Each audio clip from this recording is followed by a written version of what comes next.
Okay, we're live from Warrior Women in Business, episode 66. For those of you that are new to Warrior Women in Business, welcome to the show. My name is Jasmine Sandler. I'm the creator of Warrior Women in Business, the CEO of JS Media, which is the parent company of Warrior Women in Business, which is a branding digital marketing agency serving executives at small and mid-sized businesses, as well as artists since 2006 in a way that's very concierge. And Warrior Women in Business, for those of you that don't know about it, is really intentional. It's meant to bring leaders like the guest that I have on today, as well as leaders across industry to support the needs and advice and actionable tips for female entrepreneurs and female artists. So all that being said, we have a lot of things going on with Warrior Women in Business that I'm just going to mention upfront. Again, my name is Jasmine Sandler. Anybody has any questions about Warrior Women in Business, you can reach out. But a few things I'd like to announce before we get into today's show. So first of all, for those of you that don't know, Warrior Women in Business does a ton to support women in the arts and women in entertainment and women in culture. And we are partnered with, which is a very cool thing, the Women's Rock and Roll Fantasy Camp out of Los Angeles, which is owned by the Rock and Roll Fantasy Camp. The Women's Rock and Roll Fantasy Camp is only in its third year, and it's been outselling the men's camps. And it gives you an opportunity, if you're a musician, to go and take classes with Lita Ford, Nancy Wilson, and others. It's happening December 5th in Los Angeles. Warrior Women is a very proud partner, and you can save $300 off the camp using code WARRIOR. So that's the first thing I wanted to mention. That camp is coming up. Anybody has any questions about it, please reach out to us in social media, shoot us an email, info@warriorwomenbusiness.com. You may have seen my last episode with the camp director, Britt Lightning from Vixen, just a very joyful person, very much about supporting women in music. There's a lot going on with Warrior Women in Business and supporting women in music across the globe, as well as women in business. So I wanted to start with that. And then I want to talk about what we have coming up and what led me to today's guest. So the other thing we have coming up, I mean, I know I'm talking a lot about music, but we do a lot in business as well. But today we're talking quite a bit about music. We are, well, everyone that knows me knows that I'm a lead singer, a songwriter, I have a band, and I utilize the vehicle of Warrior Women in Business to help charities through my music and through the music of other bands that I work with in New York City. That being said, we are a partner of Dia de Los Muertos, Day of the Dead concert series, run November 1st and 2nd. And the benefit charity of that is the New York City Autism Charter Schools. And this is what led me to today's guest, Julie Fisher, who's the executive director of the school. So Julie, if you want to say hello, please do so. Hi, that's amazing. I feel exhausted. You're doing so much. That's nothing. So that's like, that's only one piece of the business, but yeah, it's all good. It's all good. It's all good. It's all to help people. And as everybody knows, that's ever watched this podcast, I handpick my guests across industry. I've had major people on the show. I'm very blessed. From the senior VP of the NHL that was on a couple of weeks ago, to this former CMO of GE, the former CMO of Guitar Center, like just the best guests in the world. And so today we have Julie Fisher on, and we're taking a different angle. We're going to talk today about community. We're going to talk today about supporting those that are in need, supporting families that experience a difficult life, I guess. I don't know too much about autism, and Julie's going to talk about that today, but, that have to navigate the world in a different way due to mental illness and disabilities. And I've had a lot of guests on the show, a lot of guests from the mayor's office, talking about suicide prevention, to Deborah Rue at Billion Strong in episode 64, talking about disabilities around the world and how to really include and be active about supporting people with disabilities. So I would like to just give a brief on Julie before we get started today. So Julie, again, is the executive director of the New York City Autism Charter Schools. She has a master's of social work from NYU and is a board certified New York State licensed behavioral analyst. While earning her undergrad degree at Rutgers, she began working with children and adolescents on the autism spectrum and has remained in the field ever since. So I guess it's a very interesting field. I do know a few people that run a lot of charities around the country, and it seems like autism either is something that people are becoming more aware of. I don't know, we'll get into this, or something that's becoming an epidemic. I really don't know. So I'm kind of blank to what's happening. She joined the Autism Charter School as consultant during its first year in 2005, the co-director, and now she's executive director. And these are the women that I have on my podcast. They are women that find something that they're very passionate about, and they're making a societal positive impact. So with that, I want to welcome you to the show. I want to jump right in to the questions that we have today. So first of all, thank you for taking the time out. I know you're probably a very busy person. Thank you. I feel so honored as you are naming all the people you've had on the show. It's so nice of you to ask me to join. Appreciate it. Yeah, of course. So, I'd like to start with learning, before we get into what you do, it's like, who are you?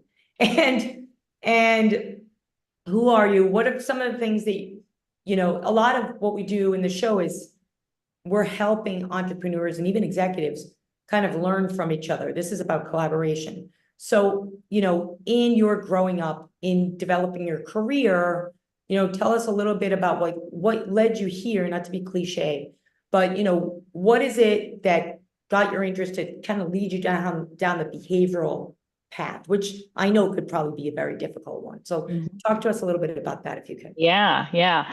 Well, we were talking a little bit before you started filming that it's all about what you're passionate about. And I think that, I knew nothing about autism. And as an undergraduate, had an opportunity I was a psychology major, had an opportunity to do a fieldwork experience with people with autism. And I thought, let me give it a try. And I just knew immediately day one, this was it for me. I just connected with individuals on the spectrum. And it's really been, I have not looked back ever since that point, which was, I'm embarrassed to say, decades ago at this point.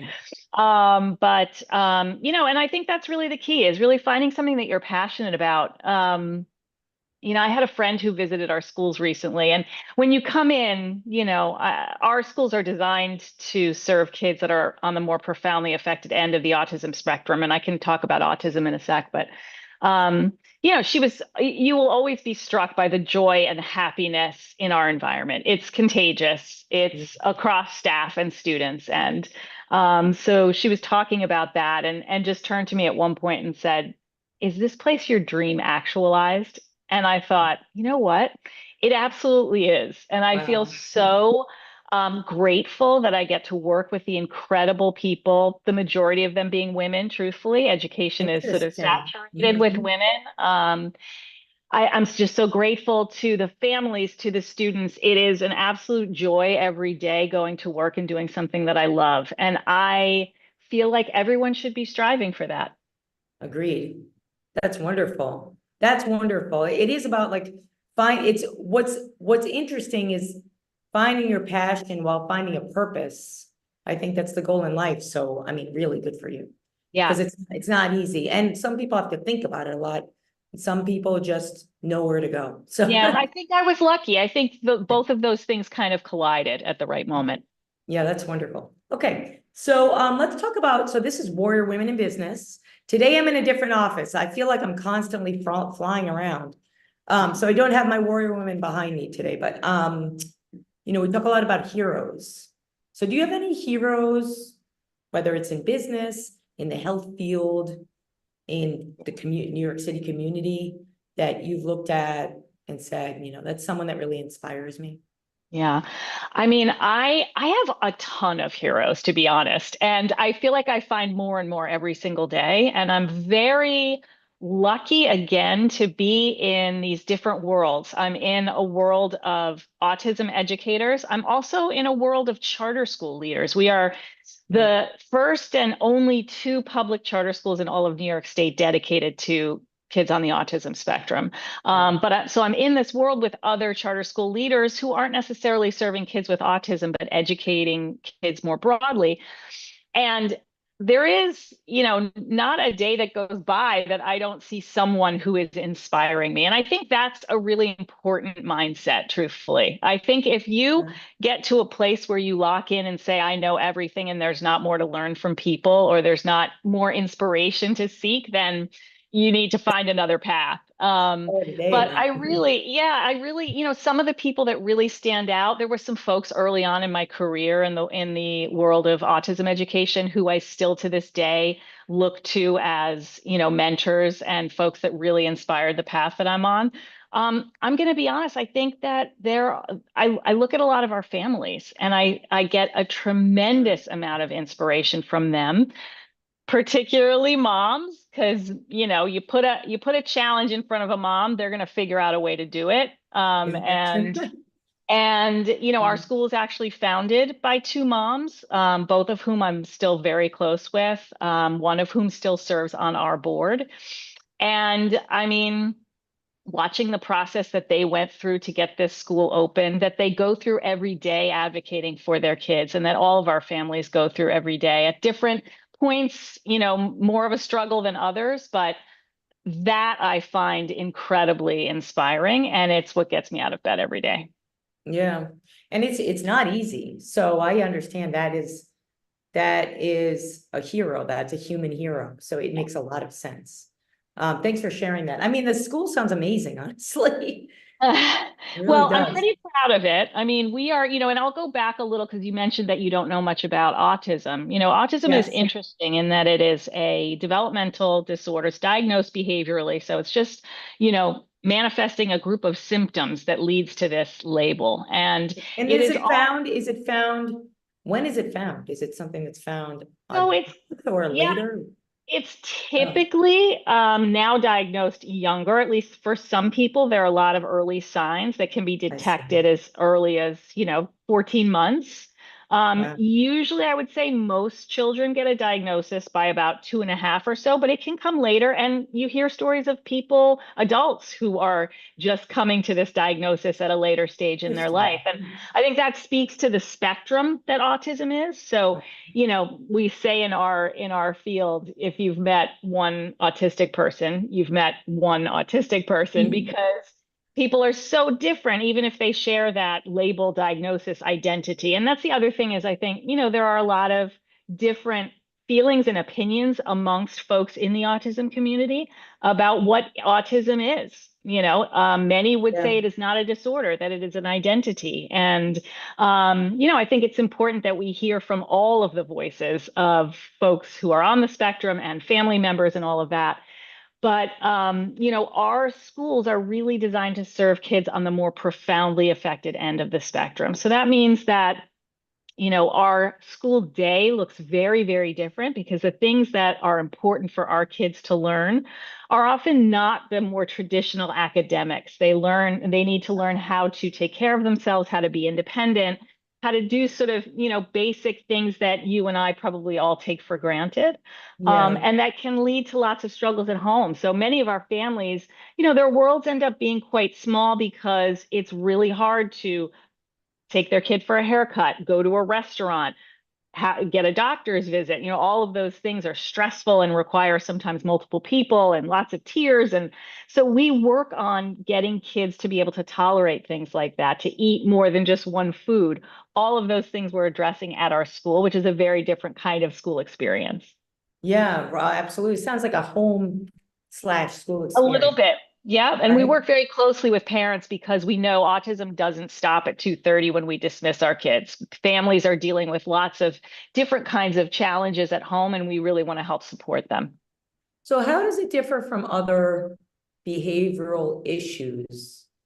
Do you know what I mean? Or I just don't know too much about it. So do they take medicine? Is it behavioral? I mean, it is a question that people ask. Yeah. Yeah. And I think there's still, interestingly, a lot to be that is still unknown about it. And it, may be that we find down the road that there are different autisms, because it looks so different in different people, and the etiology may be different, I think. It really is a group of symptoms, behaviors, and it tends to kind of orient around differences in learning, differences in communication. So there may be real limitations. Many of my students don't have vocal speech. They may have other ways that we teach them to communicate. And differences in terms of how folks on the spectrum relate to others or to their world. So it can look, as I said, very different across different people, which is why I think the important part of educating kids on the spectrum is really getting into the unique individual needs of each student. So is that how your school, talk to us about other schools that are like this and how yours is different? Well, I think, listen, there are a lot of different schools and school models. I think I can speak best to our school model, which is, we provide a very high level of individualized instruction, and we're working closely with families from the moment a student enters and first enrolls in our program until they leave us, which in some cases, we serve kids 5 all the way up to 22. So in some cases, we will have kids Wow, with us that really? whole time. Mm-hmm. For Wow. some students, they do really well, and they may, at a certain point, need a less restrictive, more traditional educational setting. And so we graduate kids into Okay. those settings. But our classrooms are very small in size. We often have 4 or 5 students in a classroom, and we may have one adult for every student in those classrooms, depending on the needs of the student. And that just really allows us to target in a very intensive way all the skills our kids need to learn. Because what we know about many kids on the spectrum is that they just need a lot more opportunities to acquire things, and they need to be taught often in different ways than you or I would need to be taught. Okay, I understand. So I know that we're involved with the event on the 1st, right? So when we talk about fundraising and donations, do they go to broaden the school, get more kids in the school, provide new programs? Talk to us about where that goes. Yeah, well, we have, we get a certain amount per student from the New York City Department of Education, but does Okay. not that does not equal what we spend per student. So we do need to rely on fundraising to a certain extent, and that may be individual donors or grants or benefits like this one, which is so amazing. This is actually, and I know you're friends with mom of 2 of our former students who reached out to me on this, and it's just so touching. I love that when we have families that stay so connected with us that they're willing to do something like this, which is so special.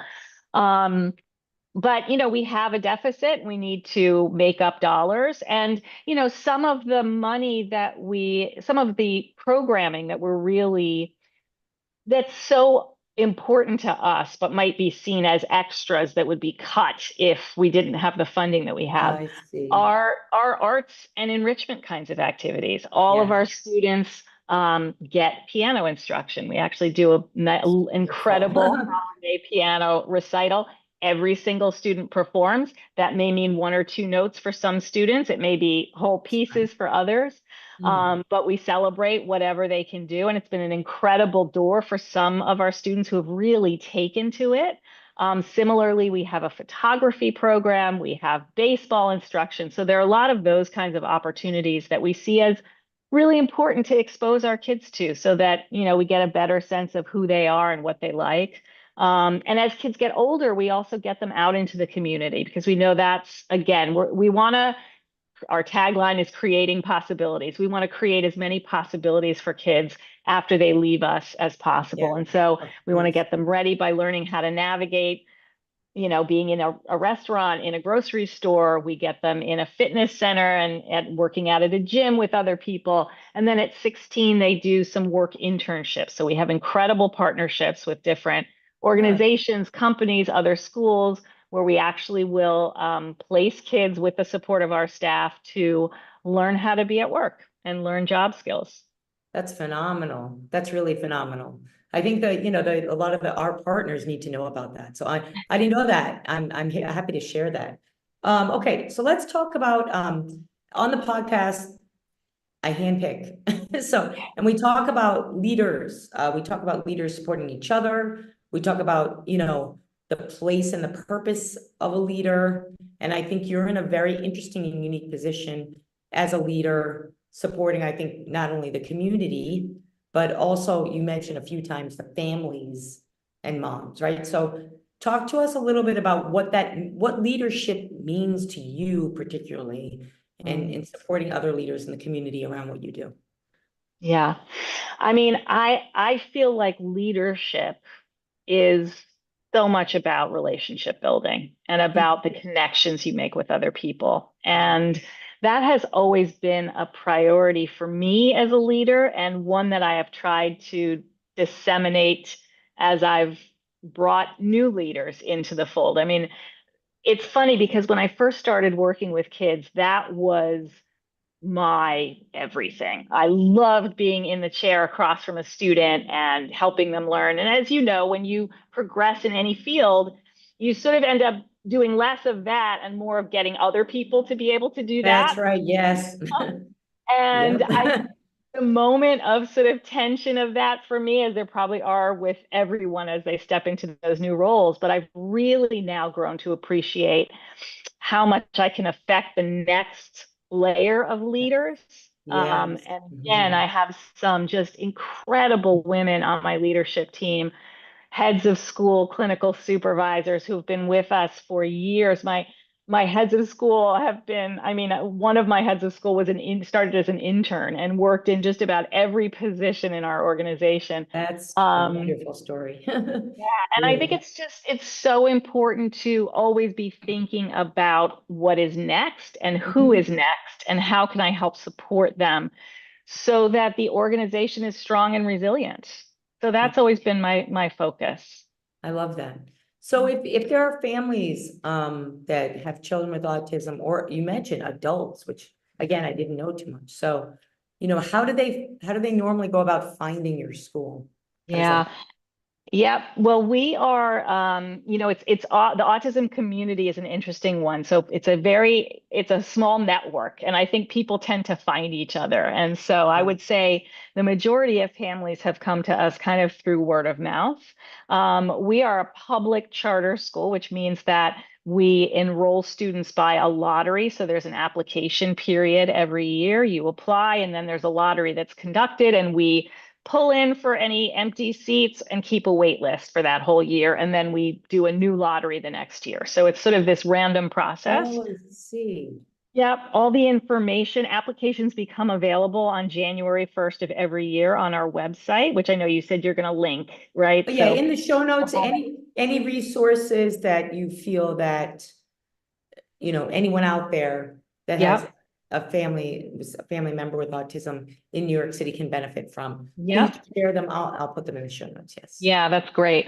So that's how people would actually apply. I think we have two schools, but are very small. So we don't serve a huge number of kids overall. And as you can imagine, we don't get a lot of attrition. Families typically Right. stick with Yeah. us. I would imagine that you did. So we often don't have that many openings each year. But I think if I could instill one thing in families, it's just to be persistent, not to shy away from being the loud voice in the room and asking for things, and never just accepting what people are handing you. Make sure, parents know their kids better than anyone else. So always make sure that you feel like the place where your child is the right fit. Yeah, that's perfect. Yeah. So like I said, we'll put things in the show notes, including the event that's coming up. Uh, Yes. yes, and how people can get involved. So I know that we met very quickly and all around this November 1st event and second November 1st and second event. When I reached out to you, or was introduced to you by Diane, I said, would you like to be on the Warrior Women in Business podcast? What is the term? What is the term kind of, what do you think about the term? What does it mean to you? I first of all, I love it. And it immediately sort of sparks joy hearing it. Because I think, it connotes this history that women have faced of having to fight for things, of having to push through, especially in, traditionally male dominated arenas, which I Mm-hmm. think, education isn't. So in a way, I feel lucky to be around a lot of incredible women and men.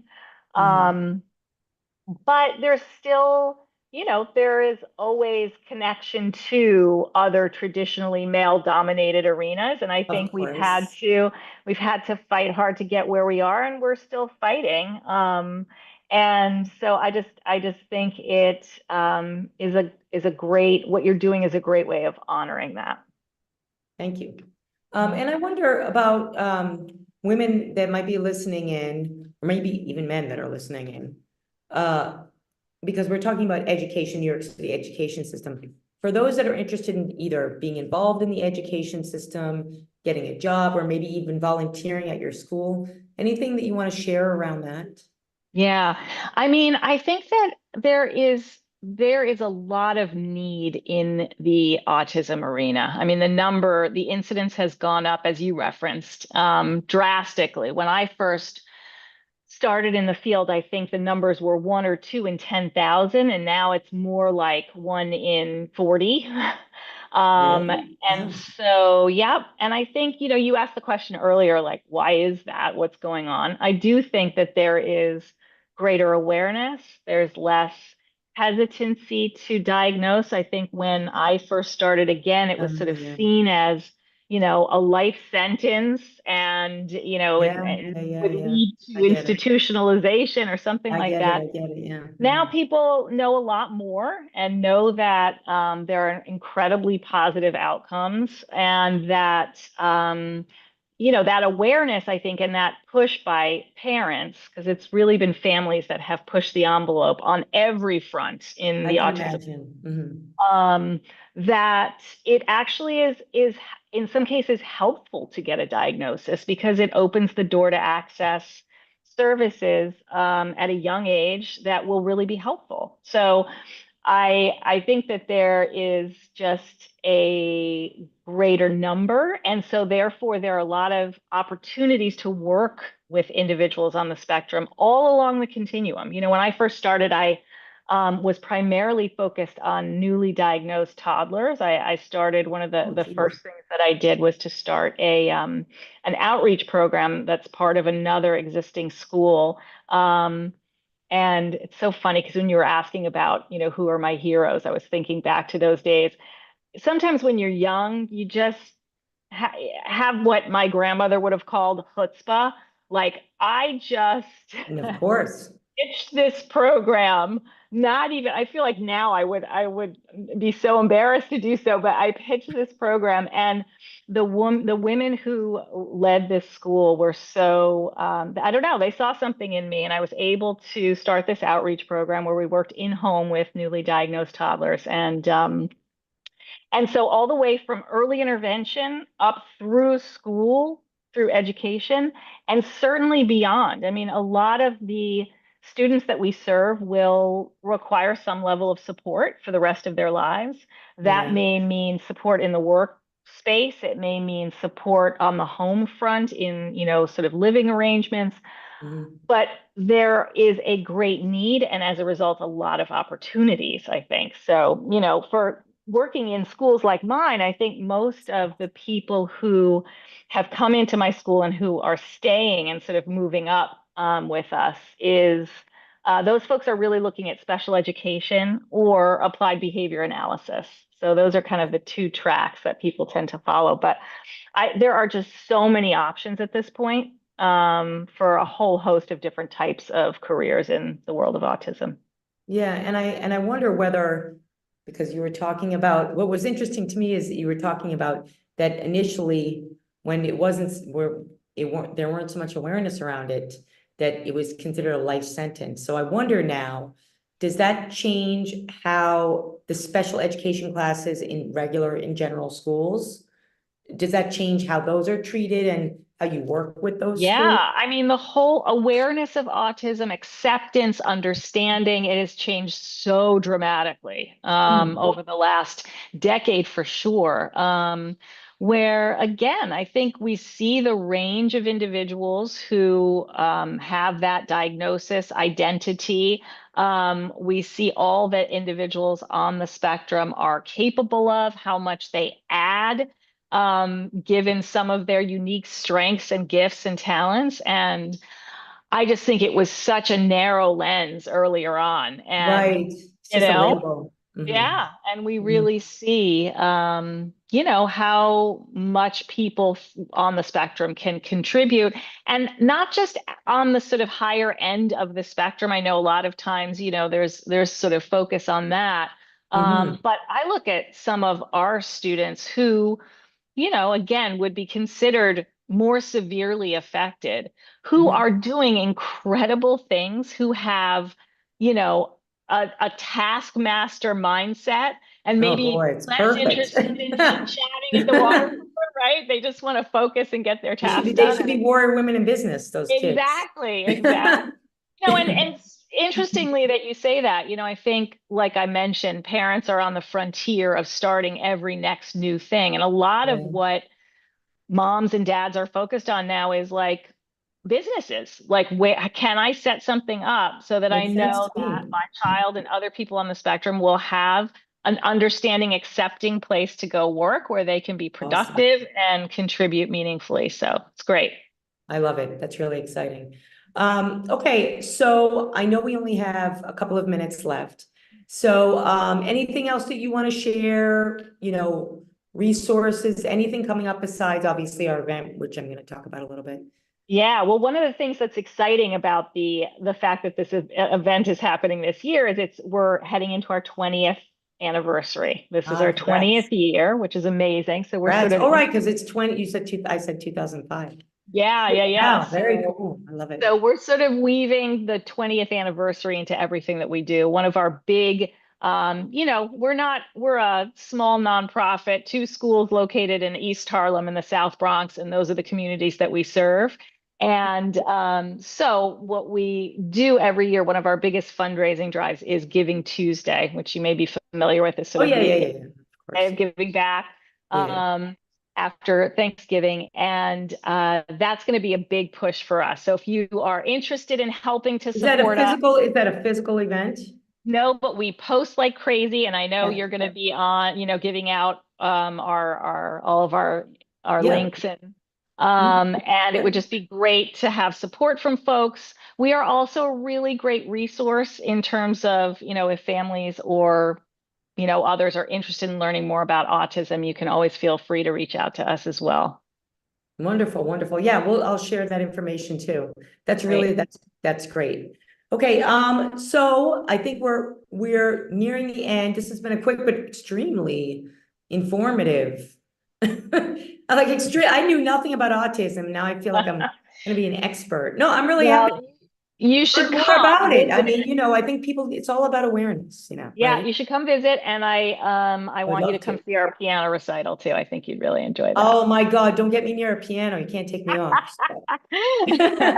That's my favorite instrument to play. So, Awesome. but no, I love to hear about this recital. I love that, a kid can do a couple of notes or, do a whole Yeah, concert. That's the coolest. it's such a special day. And I think one Yeah. thing that, our families often don't. I talk to other friends that have kids, neurotypical kids, and they're, complaining about all the like soccer things they have to go to every weekend or whatever. Our families don't get those experiences often, they're not. What? I And love that point.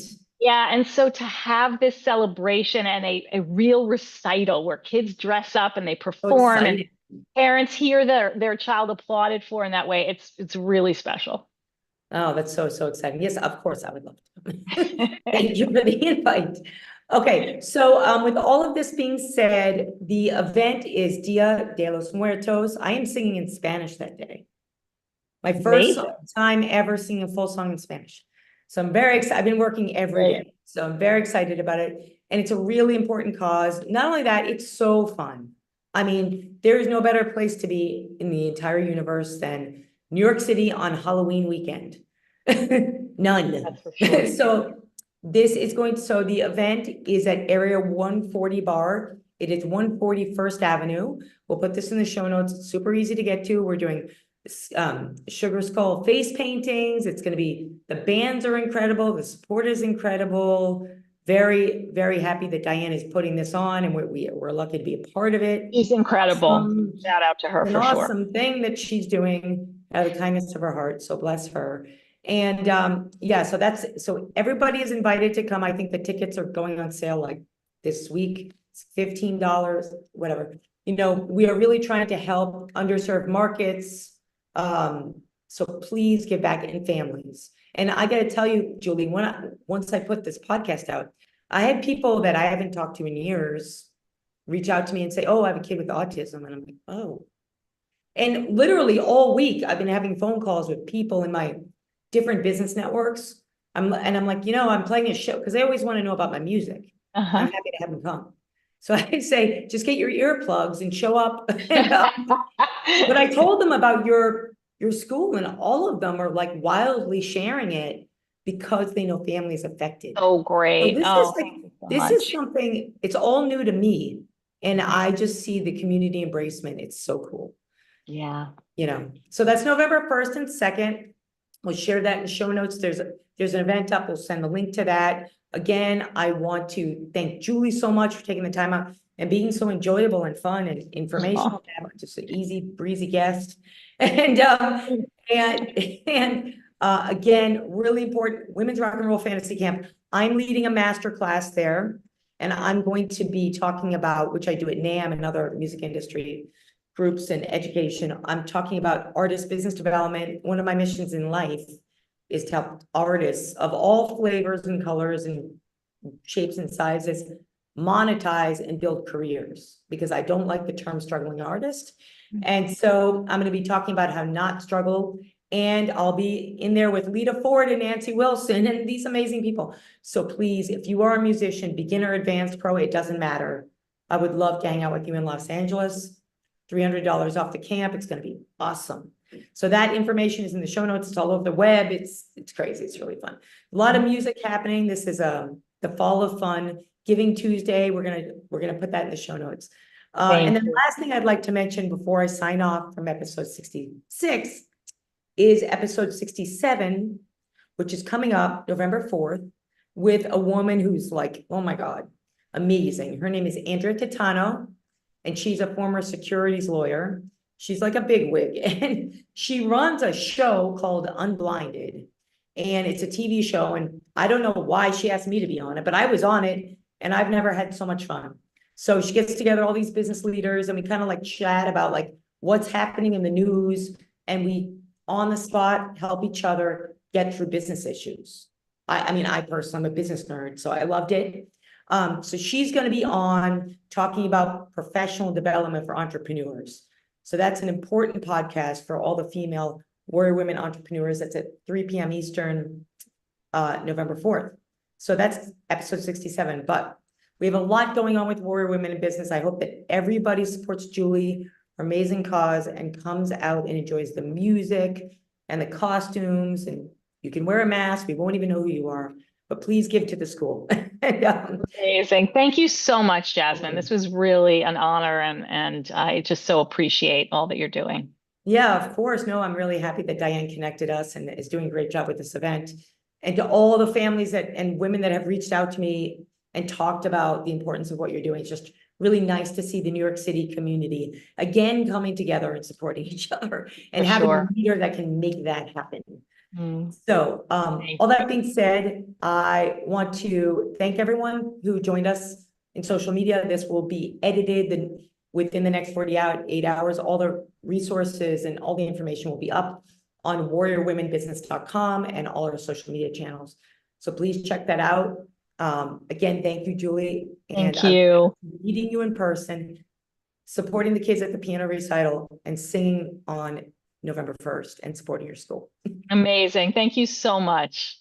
You're welcome. All right, signing off from Warrior Women in Business, Jasmine Sandler, episode 66.